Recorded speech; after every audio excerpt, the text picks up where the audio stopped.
And Jordan Ham is with us. Venezia's is the sponsor. Great food, great fun. Have a great time at Venezia's. Next week is the late signing period. Parker Navarro, quarterback.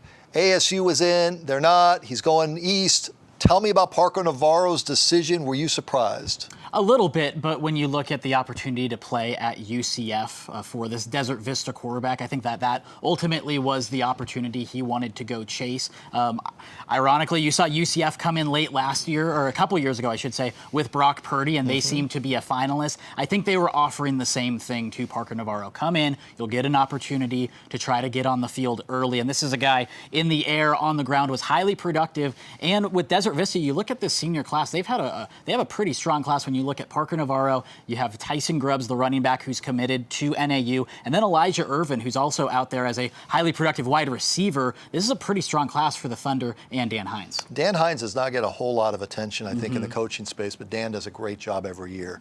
BYU comes into the Valley, and they get Jake Griffin. Yeah, the Red Mountain offensive tackle, also plays a little bit of defensive end. This is a guy that really blew up late. You had Oregon State, Washington State, Arizona come in, but ultimately it's BYU. He's going to go on a 2-year mission. On his visit is when he ultimately decided he was going to go to BYU. That was the same case for Micah Harper. I know Micah Harper almost had a done deal with another school, but he decided to go on a visit late. What other school? To Come on, BYU. man. I'm not going to sell out Micah there. But come on. with BYU, he went on a visit, fell in love with it, ended up committing and signing. And then you look at Lingy Havea, the lineman from Chandler, and Dean Jones, the defensive back from ALA Queen Creek. This is 4 players that are really good going up to BYU. You also throw in Alex Lyons, the Higley tight end, and Tate Romney, the Chandler linebacker, who have BYU in very high regards as well. BYU could clean up in Arizona this class. How about Air Force? They come in here and get Matt Malloy. Yeah, Matt Malloy, another guy from Notre Dame Prep,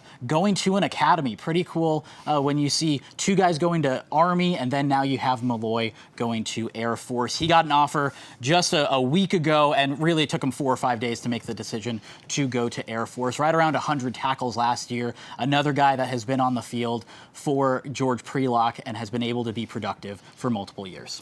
So Aaron Pflugrad is up at NAU, and Aaron works his tail off in recruiting, and I think is one of the bright rising young stars in the offensive coordinator space potentially.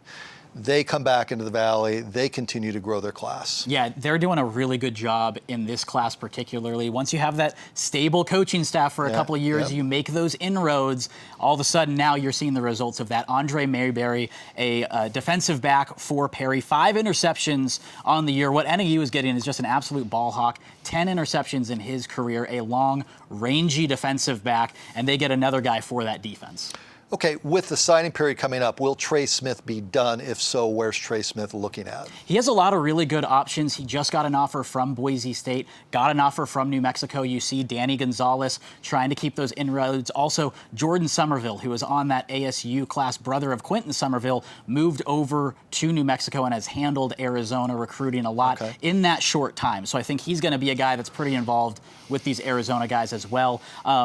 Also, Fresno State, I think those are kind of the 3 that he's really looking hard at, and has some good options for a guy that really dominated in 6A, getting into the backfield and getting a ton of sacks. A couple other names that I've been hearing, but one in particular in our time here, and that's Brock Lane at Perry. Every week it sounds like his cachet grows.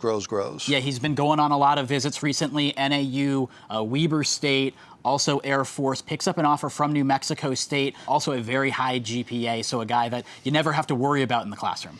Okay, drop me some knowledge on quarterbacks that aren't in the 2020 class, some of the younger ones that are getting offers all over the place. There's news. Yeah, I think on a recruiting spectrum, it's really Ty Thompson and Kai Milner really running away with this when it comes to offers. Ty just took a visit to Iowa, also picked up some big offers from Boise State, Oregon State, and Michigan State.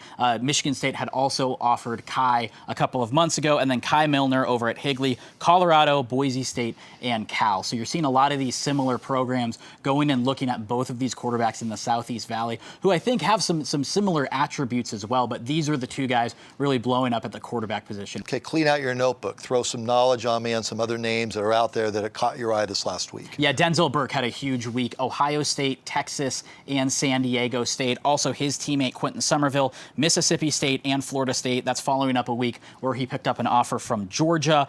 And then Jalen Richmond, the wide receiver over at Chandler. They're going to have a couple really good guys coming back in that receiving core in Richmond, and Keon Grays. He picks up his first offer from NAU. Yeah, Rick Garrettson, he's going to have, what, 17, 18 returning starters next year? 19 either part-time or full-time starters returning. That is amazing what's going on at Chandler. Oh, it's really not amazing because it's been a destination school, but that many returning starters. They're going to be tough Yeah. in 2020. Good stuff there, partner. That's the recruiting roundup for this week.